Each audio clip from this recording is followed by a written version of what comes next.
Friends, alkaline water को सब्जियां धोने के लिए काफ़ी लोग रिकमेंड करते हैं कि यदि आपके घर में अल्कलाइन वाटर है और आप उसको सब्जी धोने के लिए यूज़ करते हैं तो उससे पेस्टिसाइड्स और केमिकल्स बेटर निकल जाते हैं, कंटामिनेट्स बेटर निकल जाते हैं और फ्रेशनेस बेटर रहती है। तो ये रिकमेंड किया जाता है। आज हम बात करेंगे किसको अल्कलाइन वाटर को यदि आप सब्जियों को साफ़ करने के लिए यूज़ करते हैं खाना बनाने से पहले तो क्या फ़ायदे हैं और कैसे हम एक्चुअली इसको क्लीन करना चाहिए अल्कलाइन वाटर को यूज़ करके सब्जियों को, इस इशू पर बात करेंगे ताकि ओवरऑल एक अवेयरनेस या एक अंडरस्टैंडिंग बन पाए और आपको एक कॉन्सेप्ट समझ में आ पाए। टॉपिक पर जाने से पहले जो लोग हमारे चैनल पर नए हैं उन्हें रिक्वेस्ट करूँगा चैनल को सब्सक्राइब करें, वीडियोस को लाइक करें, शेयर करें, फॉलो करें, कमेंट करें, पूरा देखें। टॉपिक इंपॉर्टेंट है, इसे एंड तक देखिएगा। चलिए शुरू करते हैं।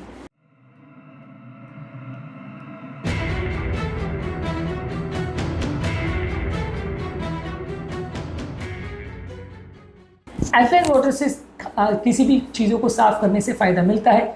ये अगर किसी खाद्य पदार्थ के ऊपर केमिकल्स या पेस्टिसाइड्स है तो उनको डिज़ोल्व करने में ज़्यादा मदद करता है। यदि उसमें ऑयल बेस्ड पेस्टिसाइड है तो उसको रेगुलर टैप वाटर इतने अच्छे से रिमूव नहीं कर सकता, तो वहाँ पे इसमें एडिशनल थोड़ा बेनिफिट आपको मिलेगा। ये पेस्टिसाइड्स को ज़्यादा बेटर वे में रिमूव करेगा एज़ कम्पेयर टू सिंपल पानी। इसके अलावा अगर खाने के सतह पर कुछ बैक्टीरिया या डर्ट है तो ये उसको बेटर वे में क्लीन करेगा। हालांकि रेगुलर पानी से बहुत एक्स्ट्रॉर्डनरी अच्छा है, पानी से नहीं क्लीन होगा और इससे ही क्लीन होगा ऐसा नहीं है, पर कुछ बेटर है।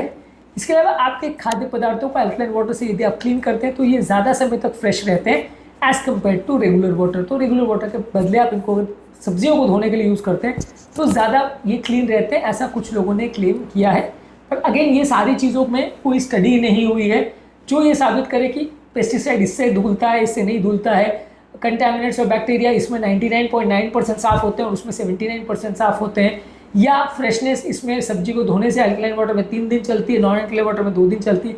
ऐसी कोई स्टडी नहीं हुई और जब तक ऐसी स्टडी नहीं होती तब तक ये इस तरह की चीज़ों को क्लेम्स ही बोला जाता है या हाइपोथेसिस बोला जाता है। पर जब तक ये स्टडीज़ में प्रूव नहीं हो जाए तब तक आप इस पर पूरी तरह ट्रस्ट नहीं कर सकते, क्योंकि ये सारी चीज़ें में अभी तक क्लियर कट डेटा अवेलेबल नहीं है कि हाँ जहाँ पे आपने अल्कलाइन वाटर को यूज़ किया और रेगुलर वाटर को यूज़ किया उसमें कितना एक्चुअल में फ़र्क है और क्या वो एक्स्ट्रा पैसा जो आप अल्कलाइन वाटर के लिए दे रहे हो वो वर्थ है या नहीं। इससे आपको कोई अगर सब्जी को साफ़ करना है तो उसको वॉश करने के लिए आप हाई pH वाले वाटर में एक बाउल भर के उसमें सब्जी को 10 से 15 मिनट रख दीजिए और उसके बाद उसको रिंस करके उसके बाद उसको क्लीन करके लीजिए। और अगर कोई बहुत ज़्यादा मिट्टी लगी वाली चीज़ें हैं तो उसको सॉफ्ट ब्रश से अल्कलाइन वाटर से धीरे धीरे करके स्क्रब करिए। सॉफ्ट ब्रश से अगर किसी आलू या ऐसी कोई सब्जी है जिसमें बहुत ज़्यादा धूल ज़्यादा लगी हुई है तो उसको ब्रश से स्क्रब करिए, तो इससे आप उसको बेटर वे में क्लीन कर सकते हो। ज़्यादातर ऐसा बोला जाता है कि बहुत हाई अल्कलाइन वाटर जो है वो वेजिटेबल्स को क्लीन करने के लिए अच्छा नहीं है, सरफेस से सतह को क्लीन करने के लिए फिर भी अच्छा है। पर 8 से 9 pH वाला अल्कलाइन वाटर इसमें चलेगा। अगर किसी pH अल्कलाइन वाटर का 10 और 11 है तो फिर वो उतना अच्छा नहीं है और फिर वो आपकी सब्जियों को नुकसान कर सकता है। यानी माइल्डली अल्कलाइन वाटर चलेगा, बहुत हाई अल्कलाइन वाटर नहीं चलेगा। इसके अलावा सारी चीज़ों को जब भी आप खा रहे हो उससे पहले प्रॉपरली धो लीजिए, क्योंकि जो भी चीज़ें हैं थोरली जब तक आप उनको क्लीन नहीं करते उसके पहले अगर आप खाते हो तो उसमें कंटेमिनेट्स होने का चांस है। तो भले आप अल्कलाइन वाटर से दो या सिंपल पानी से दो, सारी चीज़ों को आप क्लीन करके ही ले तो अच्छा है।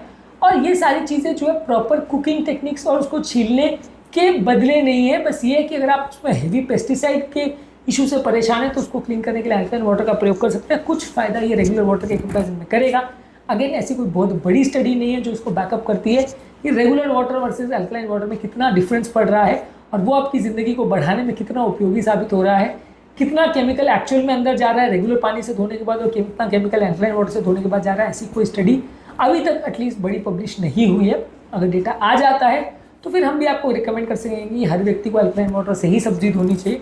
पर अगर आपके पास ये अवेलेबल है तो उसको यूज़ कर सकते हैं। इसके लिए अलग से आप खर्चा करें, कॉस्ट बेयर करें, गिवन द फैक्ट कि आयोनाइजर बहुत महंगा आता है तो वेस्ट है। अगर घर पर पानी में बेकिंग सोडा डाल के आप जो बना रहे हो, जिसका मैंने एक अलग वीडियो में डिस्कशन किया है, वो फिर भी चलेगा, वो एक्सेप्टेबल है क्योंकि वो लगभग फ्री ऑफ चार्ज आपको मिल रहा है तो चलेगा।